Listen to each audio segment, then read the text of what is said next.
We have an exclusive interview that's lined up, and our very own Kritika Saxena spoke to Harish Bhat, the chairman of Tata Global and brand custodian of Tata Sons, and began by asking him how difficult the last 2 months have been for him personally and professionally as well. Let's hop across.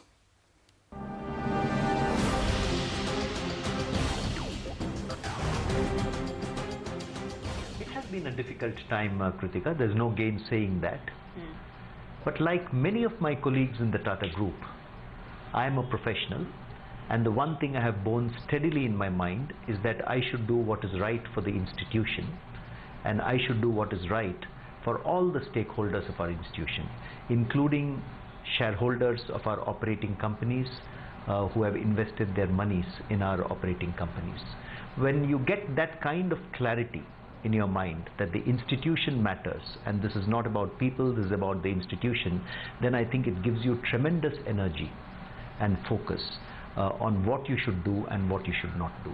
So that's the guiding principle that I have borne in mind, and I think that's the guiding principle that many of my colleagues in the Tata Group have borne in mind over these last few weeks. Okay. I'm going to ask you straight, Harish, about a question that shareholders would want to know and have asked. The EGMs have so far gone in the favor of Tata Sons, but if you look at the overall minority shareholder, there seems to be a twofold either way edge. There's no clarity on which way minority shareholders will bid. Explain to us and our viewers and your shareholders that are watching why Cyrus Mistry continuing at Tata Sons would have been bad for the future of the group. And a question that many have asked, could this not have been dealt with more sensitivity? Let me say this.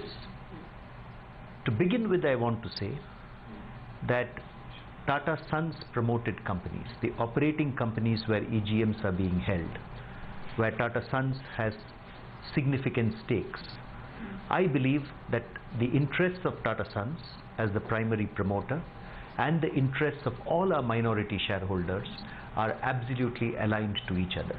And let me explain why I say this. I sit as a Tata Sons nominee on the board of some of our companies. Let's say Tata Global Beverages, where I am the chairman today. When we take decisions on our board, when we take decisions of capital allocation, when we take decisions of strategy, we clearly bear in mind what is good for our shareholders. We bear in mind, is there a good strategic fit to the new growth opportunity we are talking about. We bear in mind what is the return on capital employed, what is the return on equity, what are the free cash flows that a particular stream of business would produce, and then the board comes to a considered decision on the matter. Therefore, from a Tata Sons perspective, these are the metrics that mean a lot to us. And these are the same metrics that I think many of our shareholders look for. So there is complete alignment between what Tata Sons desires of the performance of our operating companies and what our minority as well as our majority shareholders desire. That's the first point that I want to make to you. The second point I want to make to you is very clearly not driven by any person or not driven by any name. But I want to mention this, that when a director like Mr. Mistry is in a position of open hostility and in an adversarial relationship with the primary promoter company, then it creates dysfunctionality on the board of the company. Then it leads to disruptions on the board of the company. And that I do not think is desirable at all. The resolutions which are coming up with the EGM in respect of the removal of Mr. Cyrus Mistry as director actually focus on that. You are aware that Mr. Ratan Tata, as interim chairman of Tata Sons, has written to all our shareholders explaining the risks of Mr. Mistry continuing as a director on the boards of these companies.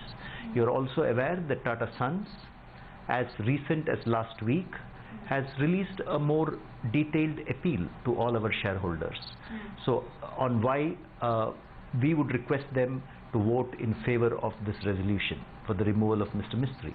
I am sure all our shareholders, including all our minority shareholders, will go through that letter, will go through that appeal, and then decide what they believe is right for the operating company and for the future of the company.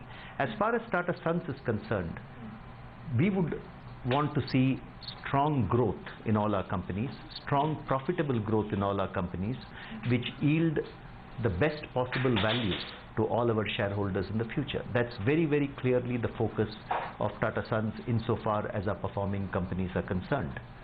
But the other point I'd also like to equally make is that the Tata Group is not just Tata Sons. There are the operating companies of the group which deliver the right products, the right services with the required level of excellence to all our consumers. There is Tata Sons, the company, which has been a pioneer for the last so many decades, which has brought to India, I think, a series of businesses, a series of which in important sectors which are of national importance, whether it be steel, whether it be motors, whether it be information technology, whether it be branded jewelry, or a host of other businesses. And then, of course, there are the Tata Trusts, which have the philanthropic objective of contributing back to the community, which they have done with distinction over the last several decades. This overall is what the Tata Group stands for, and therefore I believe it's not just a corporation, it's an institution that all of us can be truly proud of. This is the institution that we should seek to enrich and preserve for future generations.